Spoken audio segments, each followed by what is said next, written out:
Junto à cruz de Jesus estavam de pé sua mãe, a irmã de sua mãe, Maria, mulher de Cleofas, e Maria Madalena. Quando Jesus viu sua mãe e perto dela o discípulo que amava, disse a sua mãe: mulher, eis aí teu filho. E depois disse ao discípulo: eis aí a tua mãe. E dessa hora em diante o discípulo a recebeu como sua. Vamos continuar. Em seguida, sabendo Jesus que tudo estava consumado para se cumprir plenamente a Escritura, disse: tenho sede. Havia ali um vaso cheio de vinagre. Os soldados encheram de vinagre uma esponja e, fixando-a numa vara de isopo, chegaram-lhe à boca. Havendo Jesus tomado do vinagre, disse: tudo está consumado. Inclinou a cabeça e entregou o Espírito. Versículo 31. Os judeus temeram que os corpos ficassem na cruz durante o sábado, porque já era a preparação, e esse sábado era particularmente solene. Rogaram a Pilatos que se lhes quebrassem as pernas e fossem retirados. Vieram os soldados, quebraram as pernas do primeiro e do outro, que com ele foram crucificados. Chegando, porém, a Jesus, como o vissem já morto, não lhe quebraram as pernas. Mas um dos soldados abriu-lhe o lado com uma lança e imediatamente saiu sangue e água. E imediatamente saiu palavra da salvação. Que as palavras do Santo Evangelho perdoem os nossos pecados. Querido irmão e querido irmão, eu queria que você meditasse comigo esta última pregação. Há uns 400 e poucos anos atrás, Jesus aparece para Santa Margarida Maria Alacoque, na freira. Ela estava no sacrário, adorando, e Jesus aparece na imagem do Sagrado Coração, que é aquela imagem ali que nós vemos no altar, na qual é dedicada esta capela. Jesus aparece para Santa Margarida Maria Alacoque, com o peito aberto e mostrando o seu coração em chamas, uma chama de amor, falando do seu Sagrado Coração, mostrando a chaga do seu coração, mostrando o coração dele cercado da coroa de espinhos, da ingratidão dos homens. Jesus naquela época ele reclamava a reparação. Jesus naquela época, quando ele se revelou na devoção do Sagrado Coração, ele pedia à humanidade que olhasse para o coração dele, que era um coração de amor. E ele pedia reparação para as pessoas, para a igreja, tanto que até hoje ele vai perdurar para sempre. Talvez não com tanta eloquência como antigamente no começo, mas o apostolado da oração até hoje existe na igreja, que é um apostolado de oração de reparação. Para Santa Faustina foi diferente.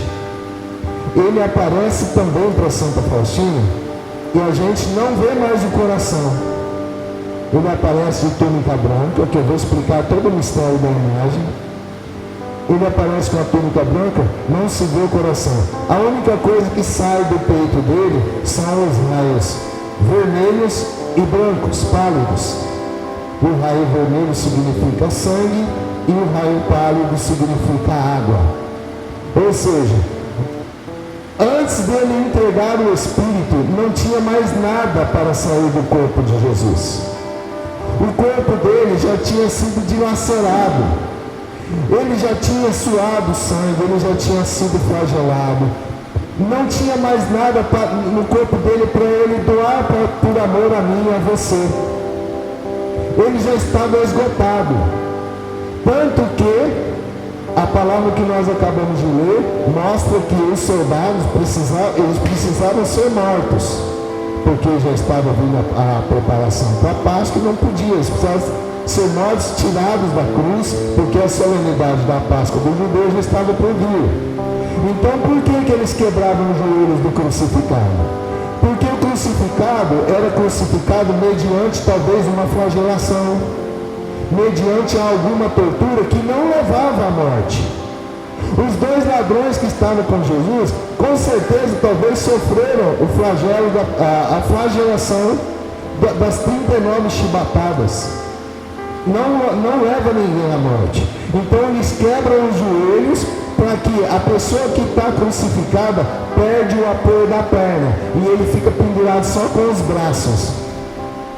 E ali ele morre asfixiado, porque ele não consegue respirar. Ele morre agonizando com falta de ar. O suplício da cruz era terrível. As pessoas eram crucificadas no lugar mais alto, no Monte Calvário, que significa, no hebraico, lugar da cadeira. Por que eles eram crucificados no lugar alto? Para que todas as pessoas que passassem, inclusive as crianças, temessem o Império Romano. Passavam, olhavam os crucificados e temiam. Não podiam fazer. Eles ficavam, através daquele suplício da cruz, eles ficavam submetidos à lei romana. As pessoas temiam Roma por causa disso. E Jesus, quando quebraram o joelho do primeiro e do outro, e foram quebrar os joelhos de Jesus, ele já estava morto, porque ele não passou apenas pelas 40 chibatadas. Jesus sofreu um martírio terrível. Ele não tinha nada mais para dar para a humanidade. A última gota que saiu de Jesus foi o sangue e a água. O soldado, para confirmar, ele transpassa o coração de Jesus. Uma vez meu irmão fez uma comparação de quando nossos pais, onde a gente morava, quando nós éramos crianças, matavam, tinha criação de porco, matava porco. E eles sangravam o porco com a faca. E as facas eram finas, né? Faca normal de cozinha. E na hora que limpava, que destrinchava ali a carne do porco e tal, que você ia ver o coração, a chaga do coração que a faca acertava, gente, era uma brecha enorme. A lança do soldado romano não era uma faca de cozinha. O coração de Jesus, ele não foi simplesmente chagado ali por uma chaguinha pequena, ele foi partido no meio, o coração de Jesus, pela lança do soldado. Ele não tinha mais nada para entregar. Então quando o soldado enfia a lança, parte o coração de Jesus no meio, sai sangue, sangue, sangue. Não tinha mais sangue para sair, começa a sair água, água, água. É a última fonte que jorrou da paixão do nosso Senhor Jesus Cristo. Então na devoção da Divina Misericórdia, ele apresenta os raios, por quê? Para mostrar para mim e para você, falou, ó, até a última gota de mim saiu por você, pela tua salvação. Para que você não sofresse dor de cabeça, eu fui coroado de espinhos. Para que você não passasse pelo martírio, eu fui martirizado. Para que você não fosse humilhado, eu me humilhei. Então esta passagem que nós acabamos de ler é muito importante. João 19:34. Essa passagem ela é marcada na minha vida. João 19:34. João 19:34. Nunca sai da minha memória, porque eu sei que ali as últimas gotas do coração de Jesus saíram por mim. E eu tomo posse disso. Nós vamos entrar no mistério da Igreja Católica e da festa da Divina Misericórdia. Eu gostaria que você prestasse muita atenção em tudo que eu vou falar aqui agora. Esses dias atrás eu li uma frase de Santo Agostinho que me deixou impactado. E eu falei, por isso que muitas pessoas não estão tendo comunhão com o Espírito Santo. Santo Agostinho diz assim, deixa eu ver se eu consigo colocar as palavras que ele disse. Na medida que alguém ama a igreja, é quem recebe o Espírito Santo. Dá para você entender isso? Na medida que alguém ama a Igreja Católica, é que vai receber o Espírito Santo. Ou seja, fique ciente que se você não tem amor pela Igreja Católica, Se você não for uma pessoa fervorosa, eu amo a igreja católica, gente. A minha alegria chama-se igreja, a minha vida é igreja. Na medida que você ama a igreja católica, na medida que você se doa para a igreja católica, na medida que você se preocupa com a igreja católica, e eu não estou dizendo só de maneira espiritual, mas de maneira material também, porque tem pessoas de bem, graças a Deus, que ajudam a igreja, que ajudam missionários, ajudam missões, ajudam retiros. Isso daí é amar a igreja. Na medida que alguém ama a igreja, que recebe o Espírito Santo. Olha a frase de Santo Agostinho. Então, o começo desta pregação, que eu vou falar da festa da misericórdia, etc e tal, eu convido você a olhar para a igreja com todo o amor que você tem no teu coração, mas olhar também por um período que nós estamos passando terrível, um período de muito relativismo. Meu irmão, não se pode misturar as coisas, e tudo que eu vou aqui falar de maneira bem um pouco rasa, sem aprofundar muito, porque é muito texto. Eu jamais estou falando de alguma pessoa. Eu não estou me dirigindo contra um irmão, contra uma associação, contra irmãos de tal religião, não. Eu estou falando puramente de doutrina aqui. E nós não podemos misturar as coisas. Quando se fala de doutrina, quando se fala de igreja, você precisa ter os seus pés firmes. Senão, meu irmão, você vai patinar. Nós vivemos num tempo de muito relativismo, principalmente no Brasil, onde se aceitam todas as coisas. O Brasil é um país relativista.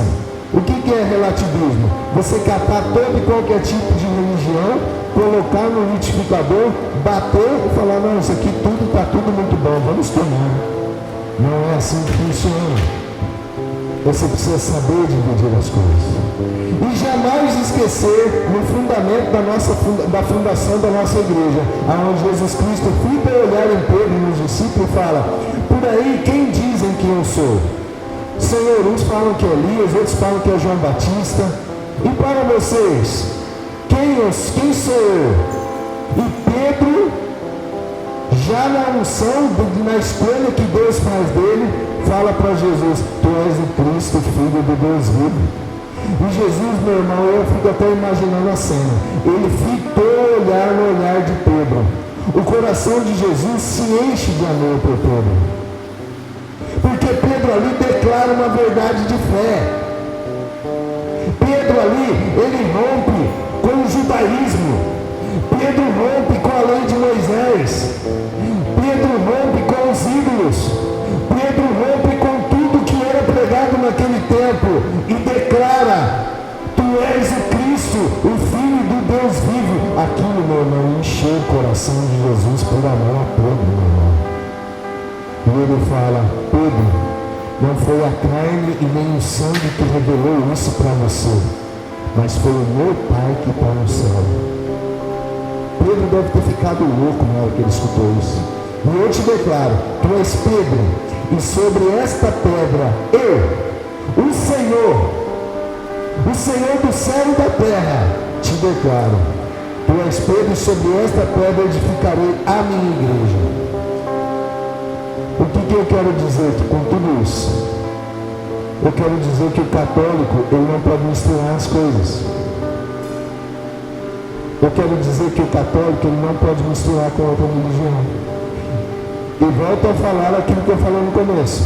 Eu não estou falando de pessoas, eu estou falando de doutrina. Eu estou falando de pensamento, de filosofias que existem por aí. E eu vou pegar a primeira que existe muito... que esta religião, ela é fortíssima somente no Brasil, você sabia disso? Devido à divulgação de Chico Xavier. Porque se não fosse o Chico Xavier, o espiritismo ele não tinha força no Brasil, como em outros países. Mas por causa do Chico Xavier, o espiritismo ele ganhou muita força no Brasil. E nós vemos muitos católicos que também são espíritas e que talvez não conseguem entender que não tem como misturar as coisas. Porque, em primeiro lugar, o espiritismo ele ensina a doutrina da reencarnação. Em cristianismo, ele ensina a doutrina da ressurreição, a promessa de Jesus. Na hora que eu vou preparar para vocês um lugar no céu. E quando vocês forem, vocês estarão lá comigo. Vocês vão ressuscitar. Quem crer em mim, eu ressuscitarei. É essa a nossa linhagem de pensamento.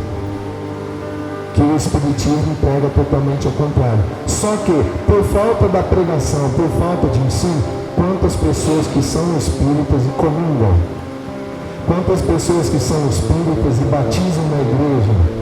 Não tem como. Se você está aqui e você tem contato com o Espiritismo, ou frequenta, eu não estou xingando, não estou criticando pessoa nenhuma, eu estou falando puramente de doutrina. Você precisa hoje se decidir o que você quer da tua fé. O Espiritismo, por que o católico não pode ser espírita? Porque o Espiritismo nega 40 verdades da fé católica. Eu vou falando algumas aqui. O Espiritismo nega que a Bíblia é inspiração divina. O Espiritismo, a doutrina espírita nega o milagre feito por Deus. O Espiritismo nega a infalibilidade do Papa, a instituição da Igreja. O Espiritismo nega o mistério da Santíssima Trindade, Pai, Filho e Espírito Santo. O Espiritismo não acredita que o Pai, o Filho e o Espírito Santo é um só Deus em 3 pessoas. O Espiritismo nega a criação a partir do nada pela palavra de Deus. O Espiritismo nega a criação da alma humana por Deus. O Espiritismo nega a criação do corpo humano. O Espiritismo nega a espiritualidade da alma. O Espiritismo nega a existência dos anjos, a existência dos demônios. O Espiritismo nega que Jesus Cristo não é Deus. Ele nega que Jesus Cristo, ele fala que Jesus Cristo não é Deus. O Espiritismo nega os milagres de Jesus. O Espiritismo nega todos os dogmas de Nossa Senhora, os 4 dogmas, a virgindade, a assunção de Nossa Senhora, a maternidade divina, os dogmas, mãe de Deus. O Espiritismo nega tudo que fala sobre Nossa Senhora. O Espiritismo nega a salvação que Jesus Cristo deu para mim, para você na cruz. Não tem valor nenhum para a doutrina espírita, que é o mais grave. Você não acreditar na salvação que vem de Cristo é terrível. O Espiritismo nega o pecado original, nega a graça divina, nega a absolvição dos pecados, o perdão dos pecados. O Espiritismo nega a sã doutrina nos sacramentos da igreja, nega a eficácia redentora do batismo, nega o valor da confissão, nega a presença de Jesus na Eucaristia, nega a indissolubilidade do matrimônio, nega o juízo particular. E o mais grave também, nega a existência do céu, do inferno e do purgatório. Ou seja, a alma fica no além para um dia se reencarnar em alguém. Então, é uma doutrina que não tem nada a ver com a religião católica. E se você pegar na palavra de Deus, não é palavra minha, mas se você pegar Deuteronômio 18, ali vai falar que Deus abomina todo aquele que se dá em prática da invocação dos mortos, de espiritismo, de astrologia, de magia, de feiticismo, de tarôs, de tudo e quantas coisas dessas religiões da nova era. Deuteronômio 18 fala tudo isso, que não é para nós tocarmos nessas coisas. Nós, nos nossos atendimentos, nós atendemos muitas crianças perturbadas. Nos nossos atendimentos, nós atendemos muitas pessoas que estão passando por dificuldades espirituais. E se você adentra na história da pessoa, a pessoa ou participou, ou está participando, ou já teve contato com o espiritismo, com terreiros, com benzimentos, e nós precisamos romper para a gente ter uma vida espiritual sadia. O que eu quero dizer para você aqui hoje, você precisa tomar uma decisão. Que caminho você segue? Se você quiser seguir o espiritismo, amém. Se você quiser seguir a religião, a sã doutrina católica, venha. O espiritismo, nós não podemos ter contato com o espiritismo. Quem frequenta o Espiritismo não pode comungar Jesus na Eucaristia. Não pode. É necessário se confessar. O Espiritismo é algo espiritual tão forte que o Padre Jonas Abib, no seu livro Sim, Sim ou Não, eu convido você a comprar esse livro e ler. Você que talvez tenha dúvida a respeito do Espiritismo ou não, compre um livro chamado Sim, Sim, Não, Não, do Padre Jonas Abib. Lá ele descreve tudo o que é o Espiritismo. Este livro estourou de vendas na Canção Nova. E o Padre Jonas fala que talvez a gente não teve contato com o Espiritismo, mas o pai ou a mãe teve, ou algum parente teve, algum familiar parente de sangue teve, é para fazer oração de renúncias todo dia, de tão forte e pesado que é a doutrina espírita. Mauro, mas eu vejo as pessoas do Espiritismo fazer o bem e entregar cestas básicas, ter trabalho social. Eu não estou falando disso, eu não estou falando de pessoas, eu estou falando de doutrina. Porque Jesus mesmo falou quando ele estava lá com aquela mulher que catou um bálsamo e jogou no pé dele, lavou o pé dele de perfume, e Judas Iscariotes falou: olha, podia pegar esse perfume e vender e doar o dinheiro aos pobres. E Jesus fala o quê? Deixa lá, pobres, vocês sempre terão convosco. Nós precisamos escolher sempre por Jesus Cristo e a sua Santa Igreja. O católico também não pode ser maçom. A maçonaria é uma seita secreta, a maçonaria tem graus, tem pessoas que entram na maçonaria, entram sem saber o que é, e na hora que eles percebem não tem como mais sair. Eu conheço dono de empresa que chegou em graus avançados da maçonaria e estão querendo sair da maçonaria, e você não pode sair. Se você sair, você é executado. A maçonaria é uma seita terrível, de uma tal forma que se um maçom estiver passando aqui e ouvir esta pregação, eu posso ser processado. E o Catecismo da Igreja Católica, aquele livro amarelo que nós temos, que é a doutrina da Igreja, ele ensina que nós não podemos ter comunhão. Quem tem comunhão com a maçonaria não pode comungar. Ou seja, a Igreja te chama a uma decisão: ou você segue a religião da fé, a religião da Igreja Católica, ou você segue os sacramentos, ou você segue em busca da tua vida, ou você segue outras religiões. Não tem como você ficar nas duas. O católico também não pode ser protestante. Você que está aqui hoje, você precisa tomar posse de uma tal forma da Igreja Católica que eu sou assim. Eu não escuto música protestante, eu não escuto música de adoração de protestante. Por quê? Mas está falando de Deus, mas não é o Deus que eu creio que se dá no altar. Aquela cantora daquela banda Diante do Trono, que eu não me lembro o nome dela, Ana Paula Baladão, acho que é isso aí. Uma vez que ela falou que ela não quer que os católicos usem as músicas de adoração dela para ficar adorando pedaço de pão. Falando dos católicos que cantam diante da Jesus Eucarístico as músicas protestantes dela. Ela criticou.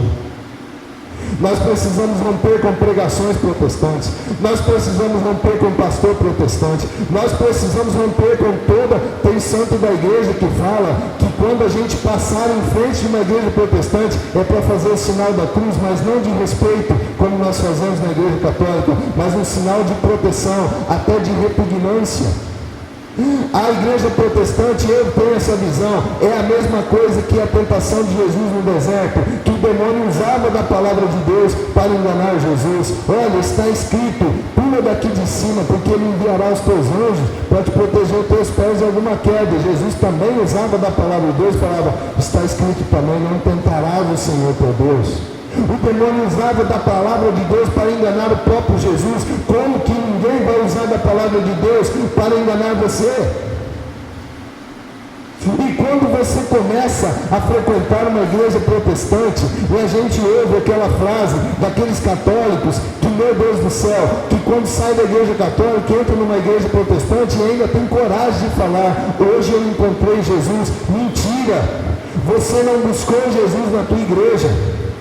Você está ali com uma pregação, talvez uma oratória bonita, talvez um pastor orando ali, com aquela oratória exaltada, talvez uma pregação fervorosa, mas está te levando ao mistério da verdade? Não está te levando ao mistério da verdade, porque a partir do momento que você entra numa religião protestante, você está ali rompendo com o sacramento da confissão, nunca mais você irá se confessar, e aí?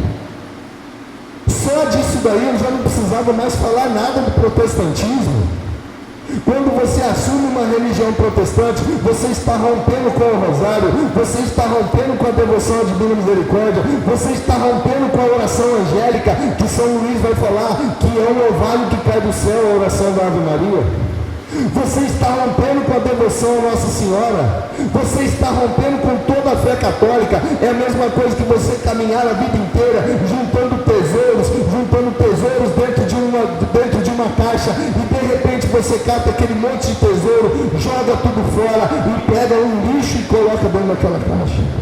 Negam os sacramentos, negam os dogmas de Nossa Senhora, nega a presença de Jesus na Eucaristia, e para enganar mais ainda, é a verdadeiro que o pastor, ovelha vestido de lobo, que Jesus fala no Evangelho. Para enganar mais ainda, eles metem ali um culto, até com as palavras da consagração, como o pastor Valdemiro, do Chapéu Grande, que na hora da Santa Ceia deles, ele usa as palavras da consagração, que é usada na Santa Missa, e ali é distribuído em copinhos o suco de uva del Vale e pedaços de pão, e as pessoas recebem aquele vinho, aquele suco de uva, e comem aquele pão. Meu irmão, num fervor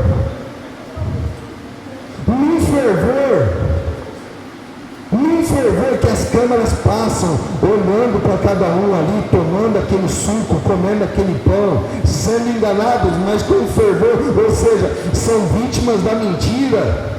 E nós católicos, meu irmão, nós temos o céu na terra. Você precisa tomar posse, que quando você entra numa igreja como essa, que tem o sacrário, porque se não tivesse o sacrário aqui, era apenas uma preparação de igreja.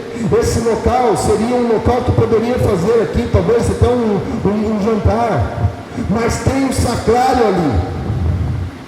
Você já tem que entrar aqui dentro, colocar a mão nos umbrais, porque é assim que eu faço. Colocar a mão no umbral da porta e traçar o sinal da cruz e já tomar posse. Eu estou entrando em um lugar que acontece milagres, que meu Deus, ele desce do céu e vem para o altar, que o sacrifício da cruz acontece em toda a Santa Missa. É essa posse, porque, meu irmão, a razão liga você à fé. Quando você tem sabedoria, quando o Espírito Santo te ilumina e você começa a pensar nessas verdades, começa a olhar para a igreja e começa a entender os mistérios que acontecem aqui, começa a entender o local onde nós estamos, quem está no sacrário. Quando você entende isso se transforma em fé, e a fé faz você vencer.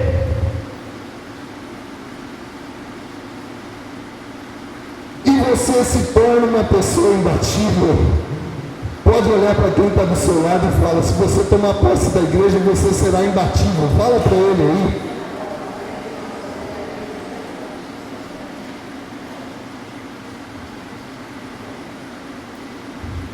É uma realidade. Não aceite jamais a sua igreja ser desprezada. Não aceite. O católico não pode ser nunca protestante. Ou você é da religião católica, ou você não é. Mas Mauro, eu venho nas missas, às vezes a homilia é vazia, e eu concordo com você.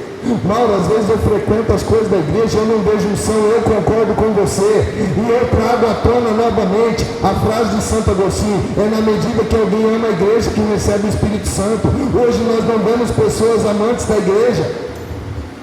A igreja precisa ter adoradores, precisa ter pessoas que amam. Nós somos chamados nesse retiro da Divina Misericórdia. É vontade não minha, mas é vontade do Senhor. O católico não pode frequentar religiões afros. O católico não pode frequentar macumba, não pode frequentar candomblé, não pode frequentar mesa branca, não pode frequentar terreiros, não pode frequentar benzimentos, não pode fazer uso de comidas, bebidas, garrafadas, remédios e símbolos desses lugares. Você tem que romper com os ídolos. Nós atendemos pessoas que, meu irmão, já foram atendidas 6, 7 vezes para libertar da casta de demônios que pegam nesses lugares.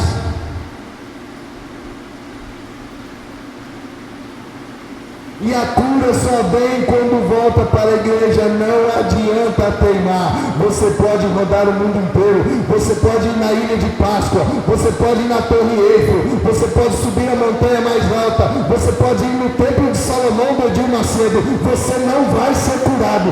Você só vai ser curado quando você tomar posse daquela capelinha simples que tem aqui em Araçatuba, chamado Sagrado Coração de Jesus, e vir na Santa Missa piedosamente, buscar a confissão e fazer da tua religião uma simplicidade, mas uma simplicidade, meu irmão, que te dá poder, que você se torna uma pessoa terrível contra o demônio.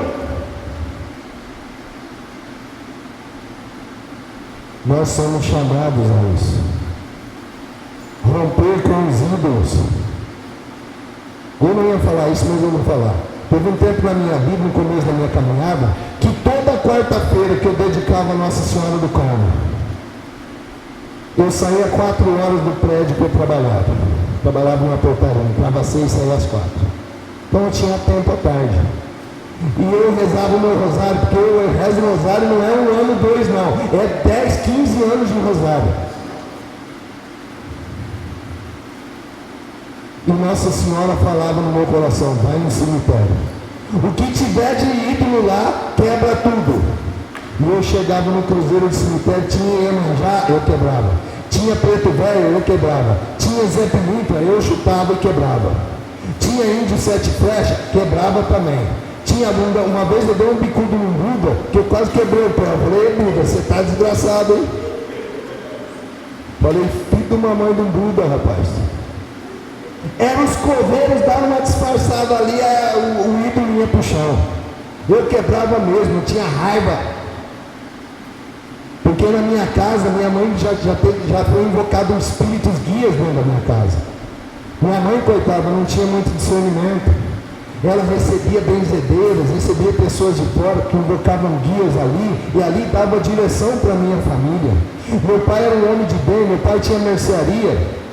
Na época eram poucos mercados que existiam no Preto. Meu pai era um homem que tinha dinheiro, era um homem que tinha um mini mercado. Só que era um homem que não tinha Jesus Cristo. E todo império que não tem Jesus como Senhor, ele vai ruir. Toda casa que não é edificada na rocha vai cair, meu irmão. Você está ouvindo esta palavra hoje, e talvez você olhe para mim e fale: esse cara está louco, eu estou mesmo. E talvez você olhe para mim e fale: eu estou na igreja, mas meu marido está assim, meu filho está assim. Persevera, seja firme, que você vai ver a vitória. Rompe com os ídolos. O católico não pode frequentar religiões da nova era. Mauro, o que é? Astrologia, horóscopo. Você não tem signo. O teu signo é Jesus de Nazaré. Você não pode frequentar tarô. Você não pode ter contato com espíritos, com yoga, com cartomancia, nem com necromantes. E hoje, meu irmão e minha irmã, o uso dessas coisas, talvez você não tenha contato com isso, mas é frequente. Tinha uma moça que morava numa cidadezinha perto de Rio Preto. Eu conhecia ela, estava desempregada. E aí, o que apareceu para ela trabalhar? No caixa de uma loja de Umbanda. Ela falou: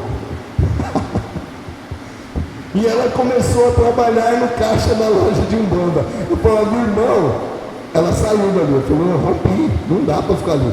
Eu falei: irmão, eu achei que eu ia ficar lá à toa no caixa. Eu falei: quem que vai comprar isso? Irmão, o dia inteiro vendendo vela preta, vendendo imagem de Umbanda, vendendo vaso de barro, bacia de barro, tudo é contra a tranqueira da Umbanda. Ela não parava 1 minuto no caixa. Ou seja, o povo brasileiro gosta dessas coisas. E você, meu irmão, não é da religião afro, você é católico, apostólico, romano. Tome posse disso.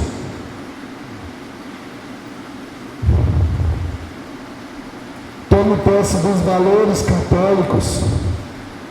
Tome posse. Nós católicos estamos perdendo a essência da vida. Nós fizemos um retiro de carnaval, falando dos valores, falando dos métodos contraceptivos. Na hora que o meu irmão citou o anticoncepcional, duas mocinhas de 14 anos chegaram nele e falaram: mas como assim? Eu já estou tomando anticoncepcional. Ah, mas por que você está tomando anticoncepcional? Porque eu já fui no médico, o médico já receitou para mim já me preparando. Veja que mundo louco que nós estamos hoje. Aonde nós vamos parar? O maligno está tomando posse da humanidade. Quando entra tempos de candidato, de governo, você nunca pode votar num partido que quer legalizar, que é a favor do aborto, da ideologia de gênero, de qualquer outra ideologia que vai contra a família tradicional. Você não pode votar em um partido que fala da ideologia do LGBT, da legalização das drogas, em candidatos que têm fichas sujas. Você tem que ter discernimento em tudo, em cada passo que você dá. É por isso que na minha primeira pregação eu disse para você: cuidado, meu irmão, porque hoje tem muita gente sem identidade. Procure a sua identidade, procure saber quem você é, senão você vai se perder. Na minha casa eu sei quem eu sou. E quando meus filhos e a minha esposa saem para a rua, o diabo sabe também quem eles são. Eles olham para eles e falam: aquela é a esposa do Mauro, deixa ela quieta. Ali é os filhos do Mauro, nem chega perto. É assim que você tem que pensar. Põe o inimigo para correr. E depois de ter falado desse monte de religião, a gente vai voltar a olhar para Jesus misericordioso. O evangelista São João escreveu isso daí, que Jesus morrendo entregou o Espírito e derramou sangue e água.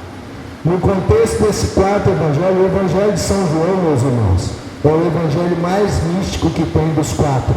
Por quê? Porque João evangelista, ele se preocupa em mostrar a divindade de Jesus. Ele se preocupa em mostrar para mim, para você, que Jesus é Deus. Tanto que ele começa no capítulo 1, no versículo 1 também, ele começa falando: no princípio era Deus. O verbo estava junto de Deus, e o verbo era Deus. Ele começa falando do verbo, de Jesus Cristo, o verbo encarnado, falando que ele é Deus. Nos primeiros versículos do seu evangelho, a preocupação de São João é isso. E quando ele escreve o seu evangelho falando do sangue e da água, ele está ali fazendo uma alusão do batismo representado na água e da Eucaristia simbolizada no sangue. Mas um querido santo da igreja, Santo Agostinho, ele vai falar então uma frase famosa que fala assim: do lado aberto de Jesus Cristo, dormindo na cruz, nasceu o admirável sacramento de toda a igreja. Ou seja, Santo Agostinho vai falar que quando Jesus foi transpassado no seu coração, e o sangue e a água jorrou do seu coração, ali nasceu os 7 sacramentos da igreja.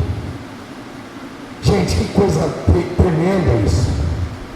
E os 7 sacramentos são batismo, o crisma, a Eucaristia, a confissão, a unção dos enfermos, a ordem e o matrimônio. E todos os sacramentos da igreja têm um só fim: fazer com que você chegue diante do altar, que é a Santa Missa, que é o tudo para a minha vida e para a sua vida. Veja como que a Igreja Católica está no meio do plano da salvação divina.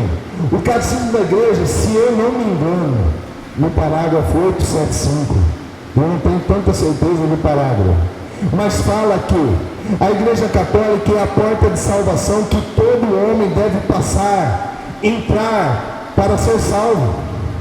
Então, a devoção da Divina Misericórdia está totalmente voltada dentro da Santa Mãe Igreja, para todo mundo.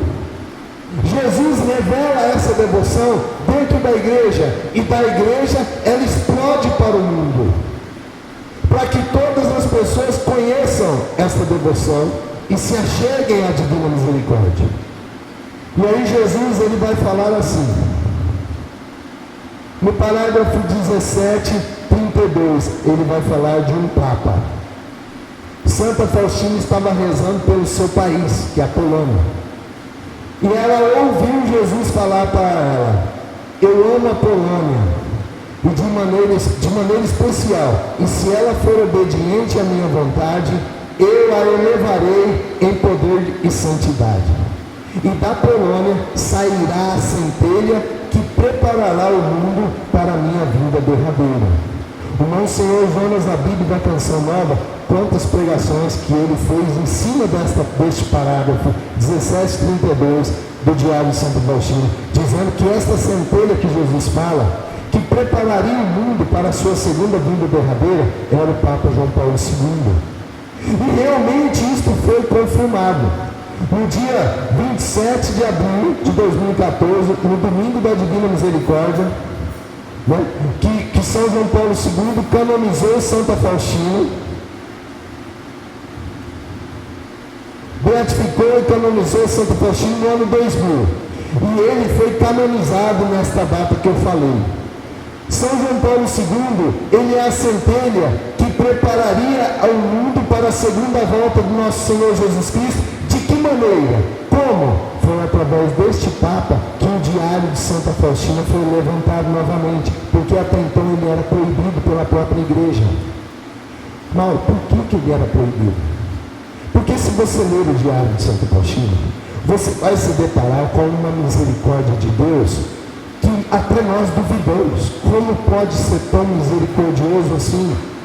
Então a igreja viu como suspeita, deixa guardado. E o Papa João Paulo II, ele levanta novamente, ele canoniza, beatifica e canoniza Santa Faustina Kowalska, e ele dá à igreja o Diário de Santa Faustina. E o mais bonito, veja como que essa preparação para a segunda vinda gloriosa do nosso Senhor Jesus Cristo se cumpre nele. Quando Jesus olhou para Santa Faustina e falou assim: eu quero que seja instituída no calendário romano uma festa, do mesmo jeito que é a festa da Assunção de Nossa Senhora, a festa da solenidade do Sagrado Coração, a solenidade de Pentecostes, eu também quero que tenha uma solenidade, a Divina Misericórdia. Ela falou para o confessor dela. O confessor dela catou aquela palavra e foi no bispo. E falou, Jesus falou para ela que ele quer uma festa da Divina Misericórdia. O bispo falou, ela está louca. Santa Faustina, ela foi passada a inúmeros exames de cabeça, para ver se ela não era louca. E todos os exames que ela fez, deu negativo. Ela tinha plena saúde mental. E o bispo falou, como pode? Ela está falando de instituir no calendário romano mais uma festa litúrgica. E esta festa litúrgica aconteceu no papado de João Paulo II. Vamos aplaudir esse Papa tremendo enquanto eu tomo um gole de água aqui.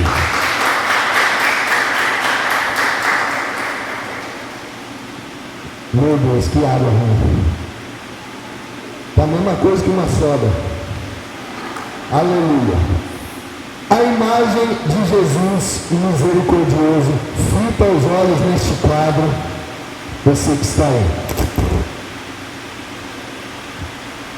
Veja bem, no dia 22 de fevereiro de 1931, Jesus aparece à irmã Faustina numa cela do convento na Polônia e lhe recomendou que pintasse uma imagem apresentando-lhe o modelo na visão. Ou seja, ele apareceu para ela assim e falou: pinta uma imagem do jeitinho que você está vendo, Faustina. Pinta uma imagem de acordo com o modelo que estás vendo, com a inscrição embaixo: Jesus eu confio em vós. E olha o que Jesus fala através desta imagem. Prometo que a alma que venerar esta imagem não perecerá. Prometo também, já aqui na terra, a vitória sobre os inimigos, e especialmente na hora da morte. Ele está falando da imagem. Eu quero que essa imagem que pintarás com o pincel seja benta solenemente no primeiro domingo depois da Páscoa. Ou seja, tem o domingo da Páscoa, o próximo domingo é a festa da Divina Misericórdia. Ele quer que nós compremos esta imagem e levemos para a igreja na festa da misericórdia, para ela ser benta pelo padre. Quantas igrejas e paróquias fazem filas de procissão com vários quadros entrando ali para o sacerdote abençoar os padres que dão valor nessa devoção. Eu desejo que os sacerdotes anunciem esta minha grande misericórdia para com as almas pecadoras, diário 47 ao 49. Olha o que Jesus fala. Isso é da imagem.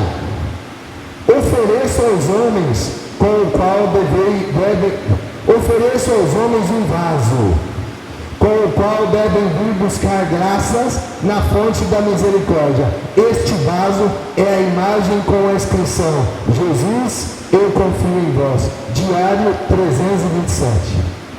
Por meio desta imagem, concederei muitas graças às almas que toda alma tenha, portanto, acesso a essa imagem. Diário 570. Jesus quer que nós tenhamos esta imagem na nossa casa. Dá para entender, meu irmão? Entra na minha sala um dia, o meu quadro é desse tamanho, que se não for maior, está lá na minha sala, no lugar de destaque. Todo aquele que entra na minha casa se depara com uma igreja doméstica. E quantas experiências de amor eu tive olhando para a imagem, e toda vez que eu olhava para o quadro para rezar o texto da Divina Misericórdia, eu lembrava desta palavra, eu lembro desta passagem. Quando eu vou fazer o meu pedido no terço, olhando para a imagem, eu falo: Senhor, o Senhor disse no diário a Santa Faustina que este quadro seria um vaso de graças, e que o Senhor disse que nós iríamos buscar as graças diante deste vaso, neste vaso de graça, e iríamos alcançar. Gente, eu alcanço graças milagrosas. Isso tudo é fé católica. O que você vê de extraordinário nisso? Você não está vendo só fumaças, holofotes, luz verde. Você não está vendo o melhor ministério de música, não. Você está vendo uma igreja singela que busca a Deus na oração. Essa é a igreja católica, meu irmão.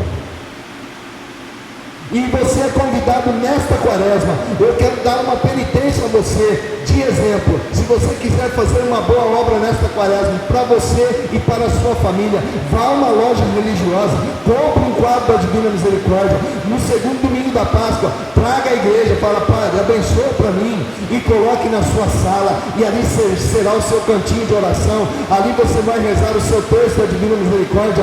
Ali você vai pedir graças para toda a tua família. Meu irmão, não perca tempo, que esta palavra esteja dentro da sua medula e não caia no esquecimento. É muito forte ser católico. Significado e simbolismo de Jesus misericordioso. A túnica branca. A túnica branca de Jesus significa o amor de Deus e sua pureza. O amor de Deus é puro e eterno, está sempre disposto a nos receber. A mão direita levantada, a mão direita de Jesus levantada nesse quadro da Divina Misericórdia, é o gesto de abençoar. Significa a bênção que o Senhor quer dar a toda a humanidade, derramando sobre nós a sua misericórdia. A mão esquerda sobre o peito, a mão esquerda de Jesus sobre o peito, aponta para o seu coração. de onde emana o seu amor. É de lá que saem os raios que imprimem a sua misericórdia. Os raios do coração de Jesus têm um significado maravilhoso, revelado pelo próprio Senhor. Eles relembram o sangue e a água que jorraram do seu coração, quando foi perfurado pela lança. Olha só, gente. Os raios vermelhos simbolizam o sangue de Jesus que salva o homem. Os raios claros simbolizam a água viva, o Espírito Santo que brota do coração de Jesus e nos purifica do pecado. Segundo as palavras do próprio Jesus, os dois raios representam o sangue e a água, que eu acabei de falar, o mistério da sua revelação.